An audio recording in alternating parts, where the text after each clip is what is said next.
My seedlings are coming along well, aren't they? What you may not know though is that scouting at this stage is very important. This is because the highest risk growth stages for fall armyworm damage to maize are at the seedling stage and early cob development. I'll be explaining how and when to check seedlings and mature plants before first tassel. Let's get started. There are 3 keys to managing fall armyworm during the vegetative growth stages: checking the seedlings, looking for signs of feeding of small larvae, and applying control measures before the larvae grow large and move to the whorl. These 3 keys to success are true regardless of whether you apply cultural, biological, or chemical control measures. When we first find fall armyworm, our eye is drawn toward the dramatic damage symptoms caused by the large larvae feeding in the whorl. But in fact, it's difficult and expensive to control large larvae. It's more cost-effective to focus your control efforts on smaller armyworms. This is because large whorl-feeding larvae are protected from exposure to insecticides and natural enemies. It may be too late to control them. They're also expensive to control. For one, they're protected from exposure to insecticides and natural enemies. In addition, large larvae are highly resistant to insecticides. There are very few insecticides that will control the large armyworms, and they're expensive. A broadcast foliar spray doesn't work on large armyworms.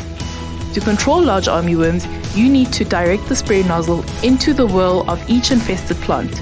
This takes a lot of time and effort.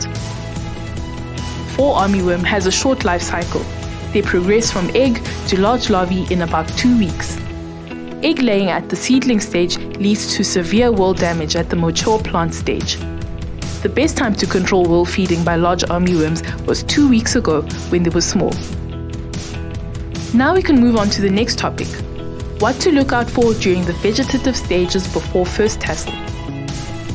Don't spend a lot of time looking for eggs and small larvae. They're well hidden and hard to find. Instead, look for signs of feeding, specifically by small larvae.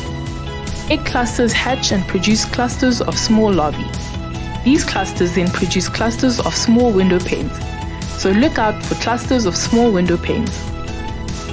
Clusters of small window panes indicate egg hatch and the presence of small fall armyworms. Regardless of plant size and which control measures you use, time your control measure based on the percentage of plants with small larvae and small fresh window panes. The reason we target small larvae is because they feed on the leaves. They're exposed and vulnerable and relatively easy to kill. They're also highly susceptible to insecticides and natural enemies. Larval size is especially important when you use softer, less toxic materials, including botanical and microbial insecticides. Regardless of whether you use a synthetic, botanical, or microbial insecticide, you can often control small armyworms with a broadcast foliar spray. Small larvae are exposed because they're feeding on the leaves. At this point, you're probably asking yourself, but what about large larvae? As the armyworms grow large, they move into the whorl. You will see a variety of signs of feeding that indicate the presence of large armyworms. One of the feeding signs of large larvae is similar to window panes. Call it scraping. Scraping indicates large larvae. The width of the scraping is determined by the size of the larval head capsule, so wide scraping is caused by big-headed armyworms. Another common feeding sign is called cutting, tearing, and frass. Large armyworms leave large amounts of fecal pellets called frass. Frass indicates the presence of large armyworms. Whorl feeding produces a distinctive pattern on the leaves as they expand out of the whorl, a horizontal series of holes across a pinch in the leaf. This feeding pattern is called whorl feeding sign. So scraping, cutting, tearing, frass, and whorl feeding sign all indicate the presence of big armyworms. Here's what to do when scouting the maize field. Check 5 locations per hectare. At each location, examine 10 plants in a row and use either the W pattern or the ladder pattern. When maize grows tall, it's difficult to cross the rows at an angle. Use the ladder pattern. Begin the ladder pattern by walking down the middle of the field. Turn left, walk several paces, stop, and examine 10 plants in a row. Return to the middle and continue walking down the field.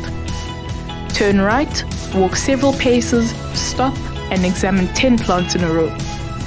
Return to the middle and continue walking down the field.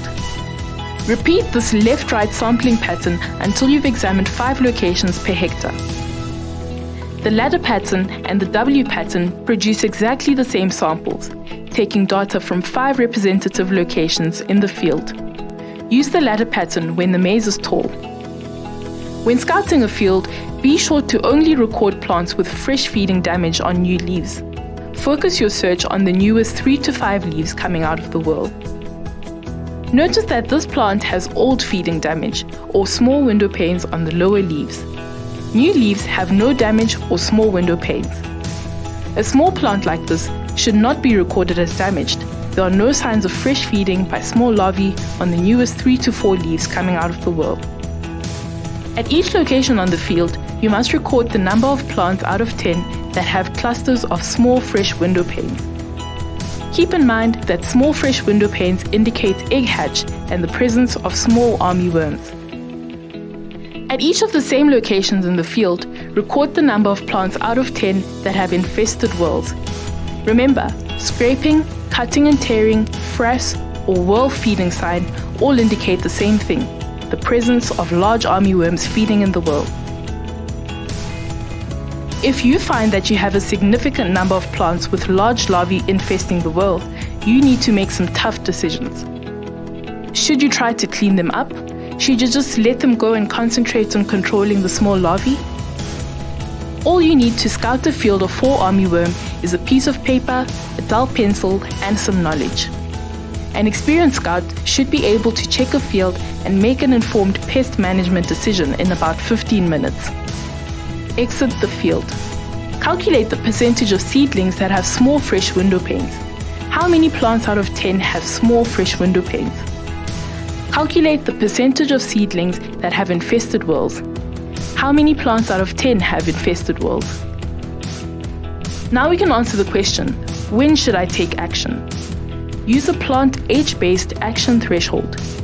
In other words, use an action threshold that is appropriate for the vulnerable maize seeding. Age-based action thresholds should be used whether you're using egg crushing by hand, release of biological control agents, application of an insecticide, or other methods of control. If 20% or 2 out of 10 of the seedlings have small fresh window panes, take action. Use a different action threshold for mature plants. If 50% or 5 out of 10 mature plants have small fresh window panes, take action. Once again, we find ourselves asking, what about large larvae? Use the same action threshold for large larvae. If you have 20% infested whorls and large armyworms at the seedling stage, or 50% infested whorls and large larvae at the mature plant stage, your options are limited. Use the most effective insecticide you can find. It will be expensive. Direct the spray into the whorl. It will take a lot of time and effort. If you choose to control the large armyworms by handpicking, you need to ask yourself, is it worth the effort? Should I let it go? Remember, when the large larvae complete their cycle, they leave the plant, form their pupa in the soil, hatch 10 days later, and fly away. Before first tassel, your pest management program will be more cost-effective if you adjust your timing and target small larvae. Keep in mind that large armyworms are within hours of pupation when they will leave the maize plants to complete their life cycle in the soil. In some cases, during the vegetative growth stages, it may not be worth your time and effort to control them, but be careful as you approach first tassel. One last thing before we finish off. When the maize is tall, risk of applicator intoxication is high. Applicators will be walking through maize foliage which is wet with insecticide. In general, be careful when applying insecticides, but this is especially true when maize is tall. Choose an effective, low-toxicity insecticide and use personal protective equipment. Now it's time for discussion. Do you have any questions, concerns, or suggestions?